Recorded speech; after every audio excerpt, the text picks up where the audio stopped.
Adam Brooks believed he had buried his past under a mountain of sawdust and the sweet laughter of his 4-year-old daughter.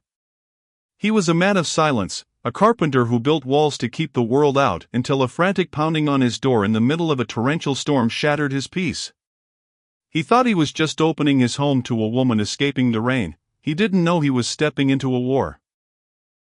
He was a lonely single dad protecting a stranger, but by sunrise, a single, desperate kiss meant to resolve a deadly situation would transform her into the boss's wife, and him into the one man the underworld feared most. The rain in Silver Falls, Oregon, was a punishing, relentless force that turned the towering Douglas firs into jagged shadows against a charcoal sky. Inside his modest craftsman home, Adam Brooks sat at a heavy oak table he had built with his own hands. The only sound was the rhythmic ticking of a grandfather clock and the soft, steady breathing of his daughter, Lily, who was tucked away in her pink-curtained bedroom. Adam was 36, with a face etched by the kind of quiet sorrow that only comes from losing the love of your life too soon. His hands were rough, stained with wood glue and cedar oil, but they were the only thing that kept his world upright. He lived for the routine. Pancakes at 7, preschool drop-off at 8, and the comforting scent of the workshop until 3. He was a ghost in his own life, a man who had retired from the violence of the city to become a protector of a much smaller kingdom. At 11:43 p.m., the rhythm of the storm was broken. A series of sharp, frantic thuds echoed against the front door. It wasn't the wind, and it wasn't a neighbor. It was a sound of absolute, unadulterated terror. Adam stood, his movements fluid and precise. A muscle memory of a life he had tried to forget. He didn't turn on the porch light. Instead, he peered through the sidelight window. A woman stood there, drenched to the bone. Her blonde hair was plastered to her face, and her silk dress, clearly designed for a gala, not a rainstorm, clung to her shivering frame like a second skin. She was looking back at the dark street with eyes that resembled a trapped animal's.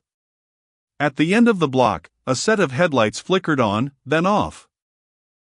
Adam unlocked the deadbolt.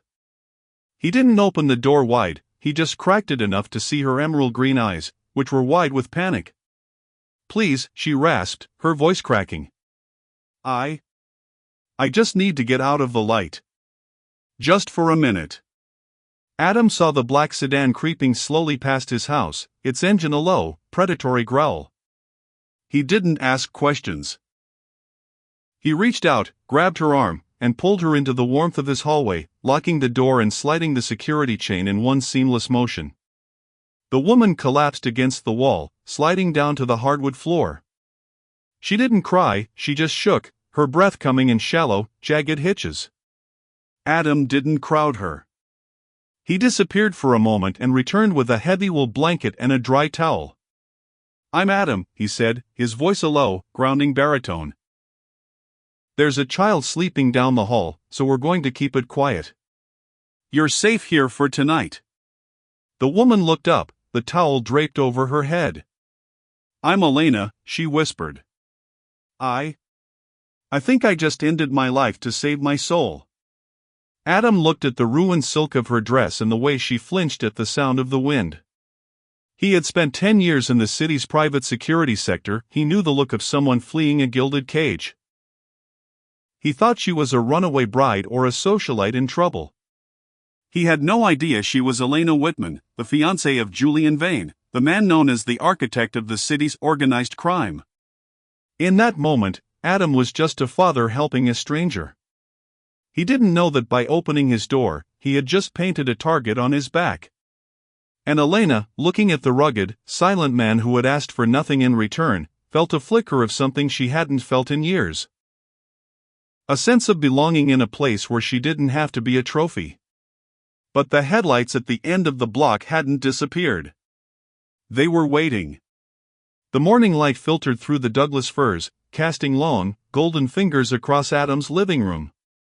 To any passerby, the house looked like a picture of suburban peace, but inside, the air was thick with the residue of a sleepless night. Adam had spent the hours before dawn in his leather armchair, a silent sentry with a clear view of the entryway and the sofa where Elena lay beneath the wool blanket. When the sun finally hit the floorboards, Adam found Elena awake. She was sitting up, staring at a small, hand-painted ceramic bird on the coffee table, a Father's Day gift Lily had made the year before. "She has your hands," Elena said softly, her voice still raspy from the cold. "The way the clay is molded, it's deliberate. Protective." Adam stood up, his joints popping. "She's the only thing in this world I've built that actually matters. I'll make coffee. There's a robe in the dryer if you want to get out of that dress." As the smell of brewing coffee filled the kitchen, the domesticity felt strangely natural and entirely dangerous. Elena emerged minutes later, wrapped in a thick charcoal robe that was far too large for her. She looked less like a runaway socialite and more like a woman who had finally found a place to breathe. "You're not going to ask, are you?"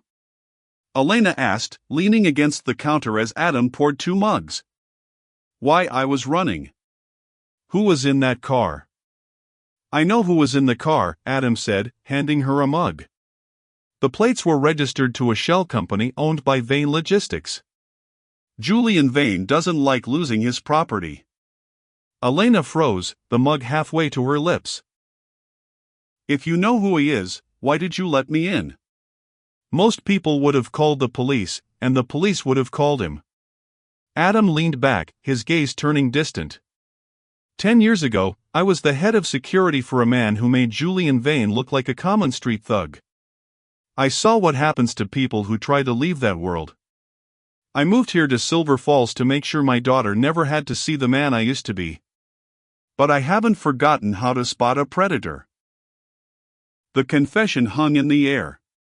Elena looked at Adam's calloused hands and realized that the simple carpenter was a lion in a sheep's meadow. She sat at the small kitchen table just as the patter of little feet echoed down the hall. Lily burst into the room, clutching a stuffed rabbit.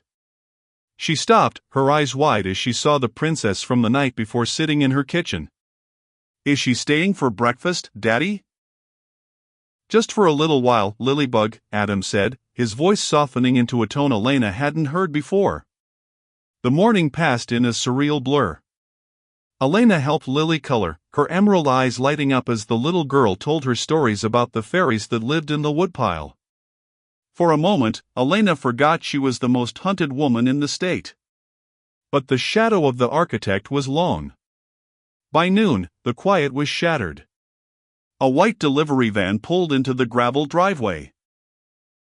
It sat idling for too long. Adam moved to the window, his posture shifting. The gentle father vanished, replaced by a man of cold, lethal focus. "Elena, take Lily to the basement." "Now," Adam commanded. "Adam, what is it?" "It's a scout. Vane doesn't knock until he knows exactly where the exits are." Adam didn't wait for her to move. He gently but firmly guided them toward the kitchen pantry that led to the reinforced storm cellar. "Stay quiet. Don't come up until I knock 3 times." Adam walked to the front door. He didn't take a weapon. He didn't need one yet. He simply stood on his porch, his massive frame blocking the entrance to his sanctuary. The man who stepped out of the van was wearing a courier uniform, but he moved with the balanced gait of a professional killer. "Package for a Whitman?" the man asked, holding a digital tablet. "You've got the wrong house," Adam said, his voice a low, vibrating growl. "And you're trespassing on private property. I'd suggest you put that van in reverse before I decide you're a threat to my family." The courier looked at Adam, his eyes scanning the carpenter's build, the steady hands, and the lack of fear. He recognized a fellow professional.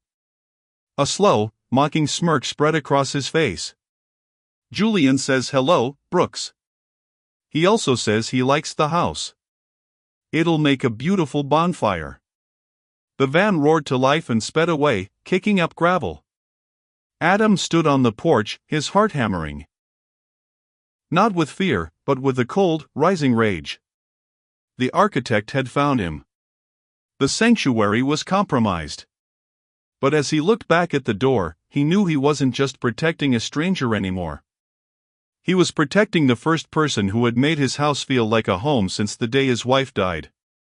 The delivery van had barely disappeared over the ridge when the silence of Silver Falls returned, but it was a hollow, brittle silence. Adam didn't go back inside immediately. He stood on the porch, scenting the air like a wolf. He knew that Julian Vane didn't send messengers to negotiate, he sent them to mark the target. Inside, the basement was cool and smelled of cedar and old memories. When Adam tapped 3 times on the floorboards, Elena and Lily emerged. Elena's face was pale, her hands trembling as she smoothed Lily's hair. "He's coming, isn't he?" she whispered. Adam looked at her, his expression unreadable. "He's already here. He's just deciding which door to walk through." Adam spent the afternoon in his workshop, but he wasn't building furniture. From a hidden compartment beneath his workbench, he pulled out a heavy, locked metal case.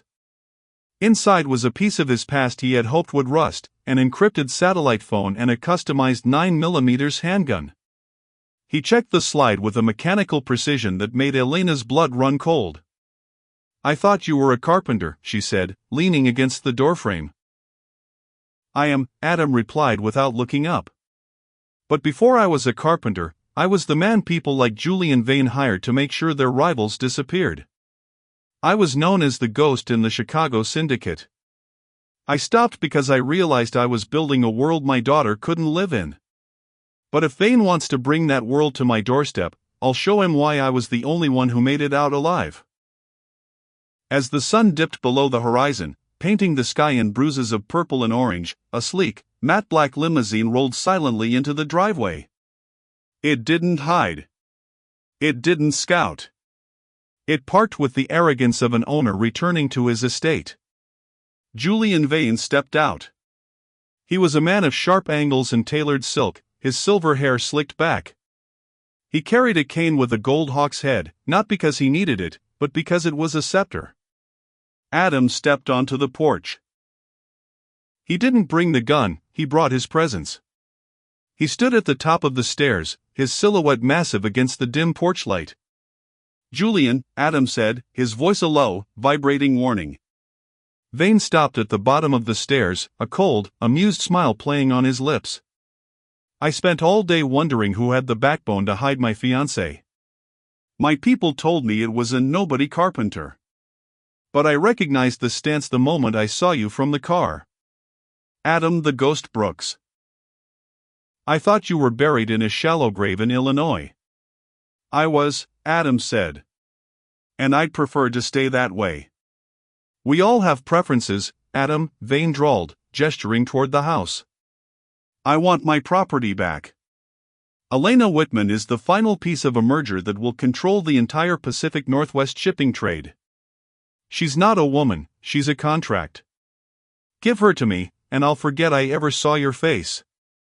I might even let you keep the girl." Inside, behind the curtains, Elena's heart hammered.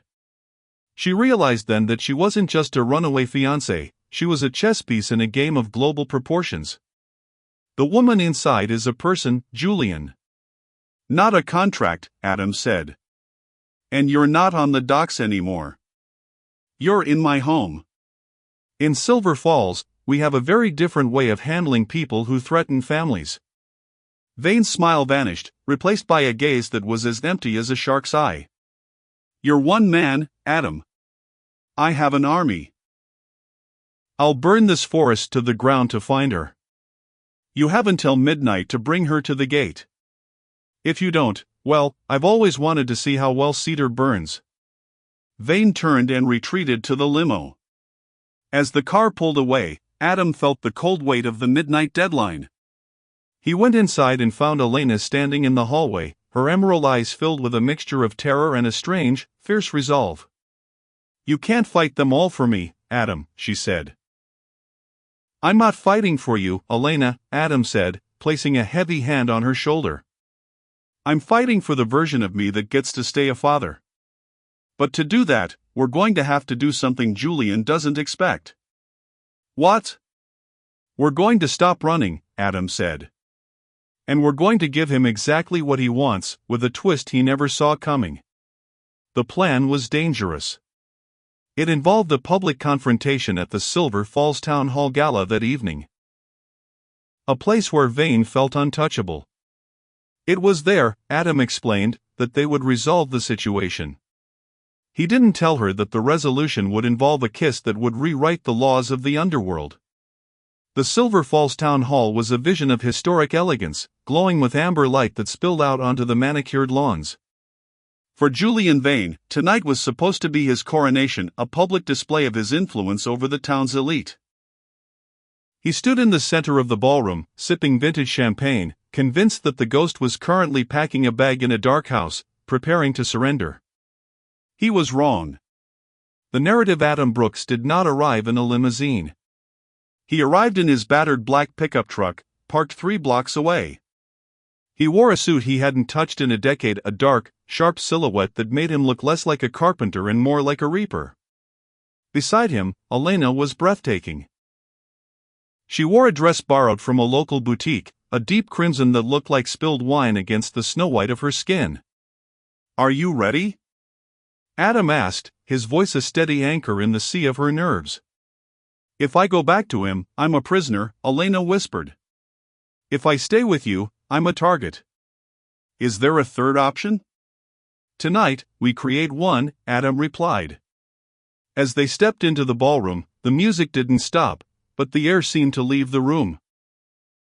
The local businessmen and socialites didn't recognize Adam, but Julian Vane's security team did. They touched their earpieces, their bodies tensing like coiled springs. Julian Vane turned, his eyes narrowing as he saw Elena walking toward him on the arm of the carpenter. A cold, lethal smile touched his lips.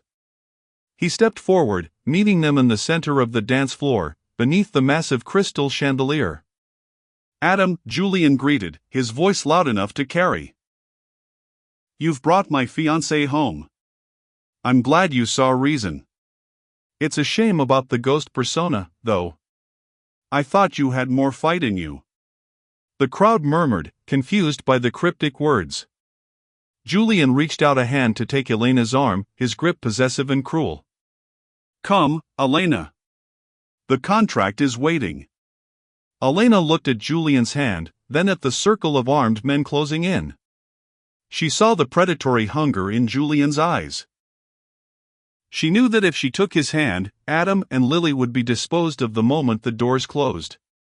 She turned to Adam.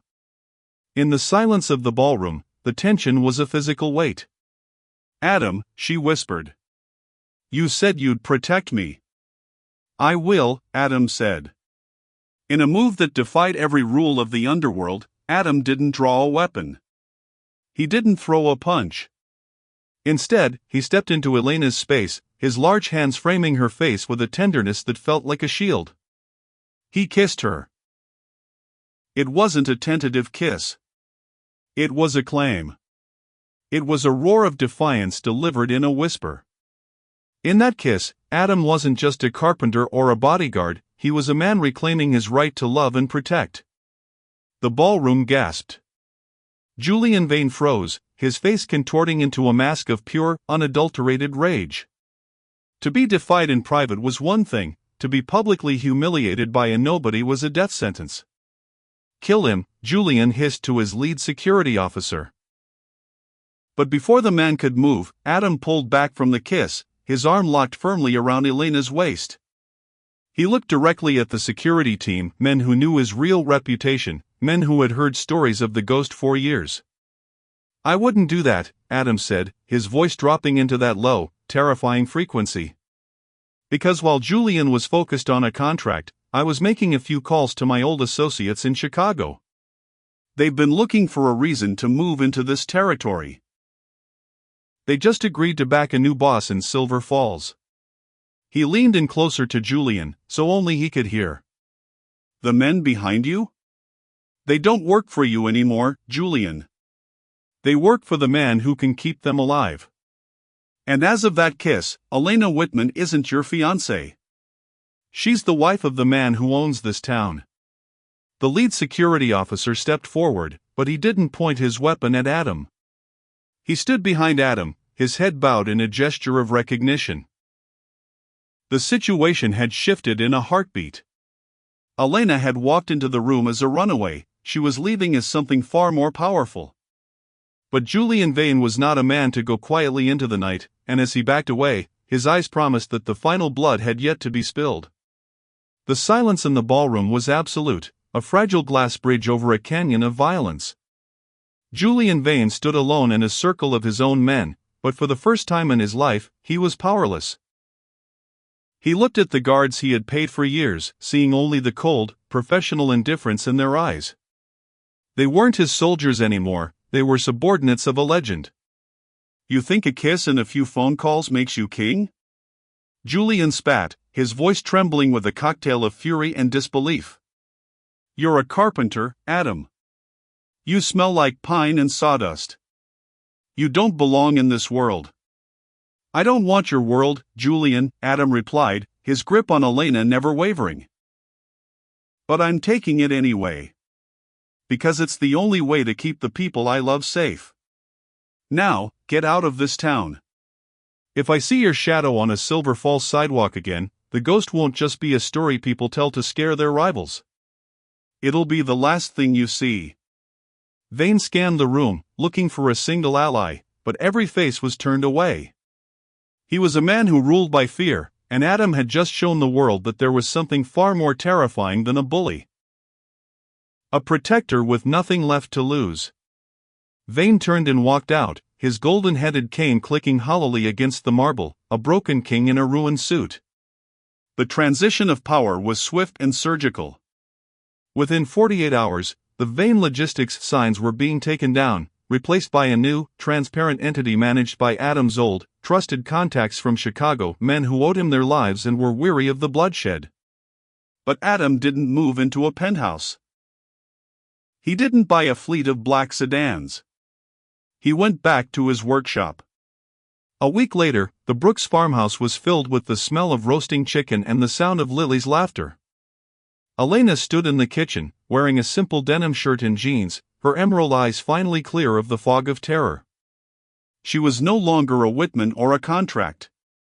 Adam walked in from the workshop, wiping his hands on a rag. He stopped, watching her plate the food. "You're still here," he said softly. Elena smiled, walking over to him and resting her hands on his chest. "I'm exactly where I'm supposed to be. The town calls me the boss's wife now, you know. There are rumors that I'm the secret power behind the new Silver Falls." Adam chuckled, pulling her into a warm embrace. "Let them talk. As long as they know this house is off limits, they can call us whatever they want."